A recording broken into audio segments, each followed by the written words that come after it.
3,000 miles east of Moscow, high in the Siberian mountains, they know all about winter and its silent power.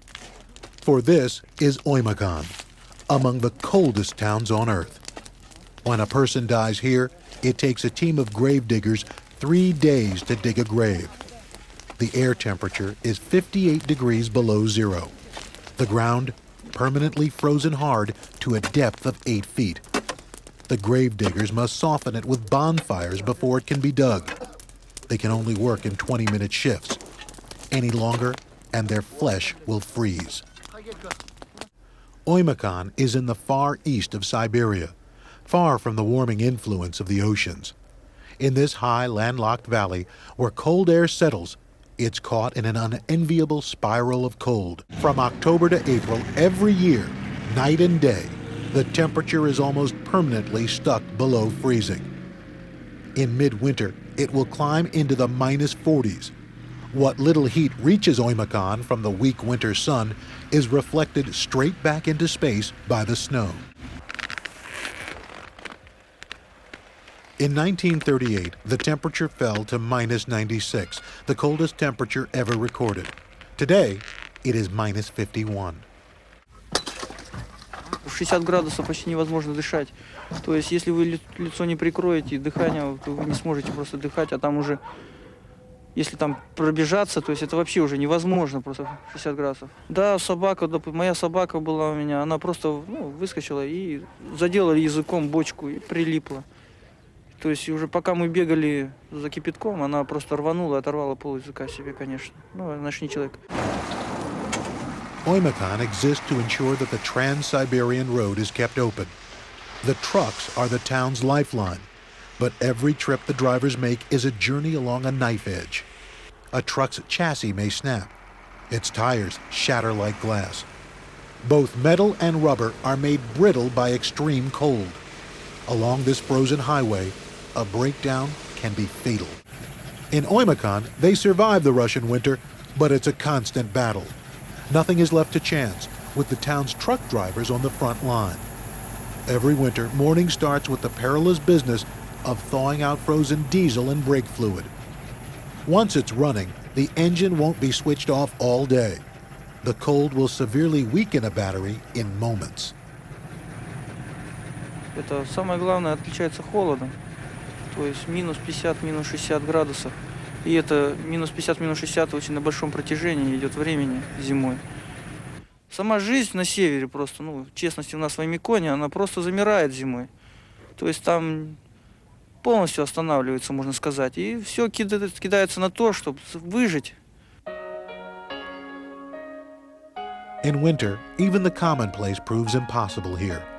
Pens won't write because the ink freezes. A coin held in the hand will freeze to the skin. Breath instantly turns to a cloud of crackling ice crystals, something they call the whispering of the stars.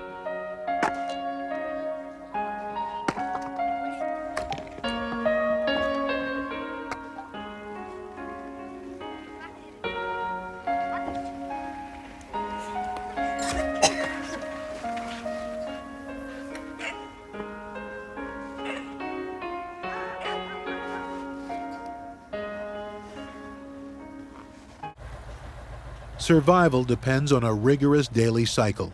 Every morning, tankers fill up with water from the hot springs, nature's one concession to Oimyakon.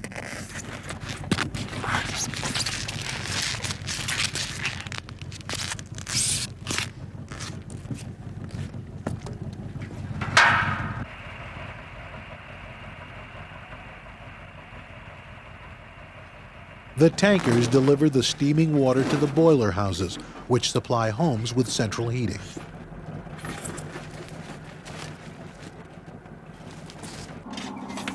The boilers have to be continually stoked 24 hours a day, 7 days a week. From October to April, the fire never goes out.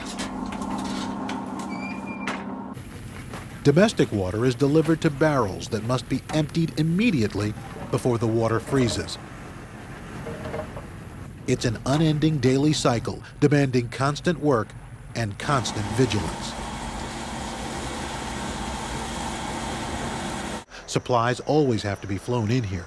But when the temperature drops to minus 67 degrees, it's impossible for the twice-weekly planes to fly.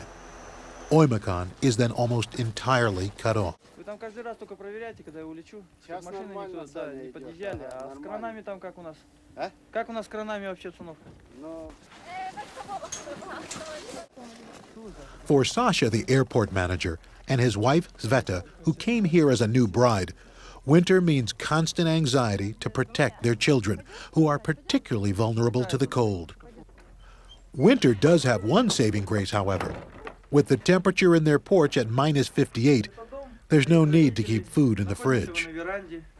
Веранда служит нам здесь в качестве холодильника. Вот много снега. Milk is sold in frozen blocks, which Sveta keeps on the porch with the rest of the food. Масло.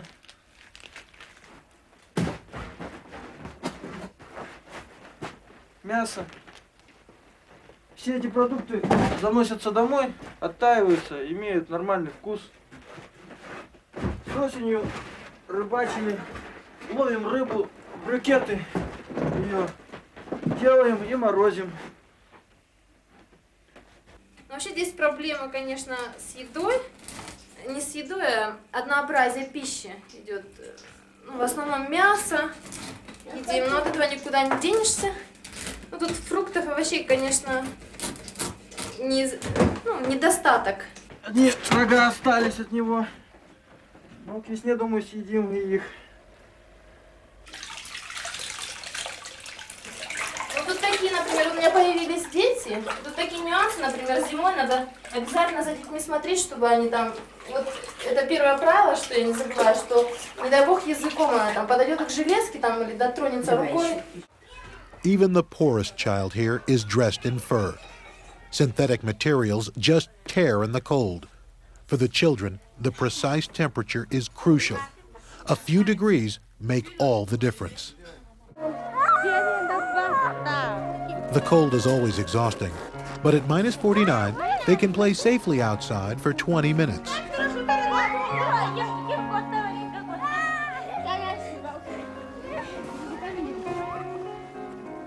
At minus 58, any skin exposed to the air freezes in 60 seconds. At minus 67, young lungs are damaged by the cold, and no child is allowed outside.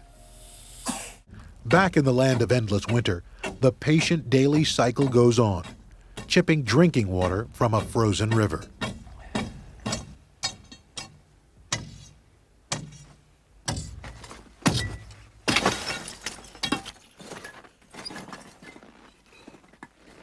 Image is nothing in Oimyakon.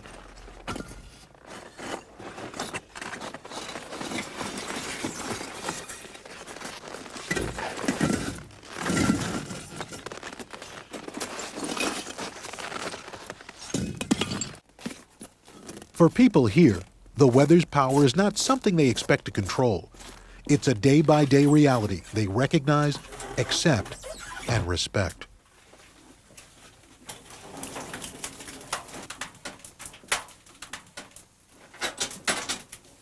Ну, конечно, север влияет капитально на характер, то есть мужественно закаляет, наверное, человека.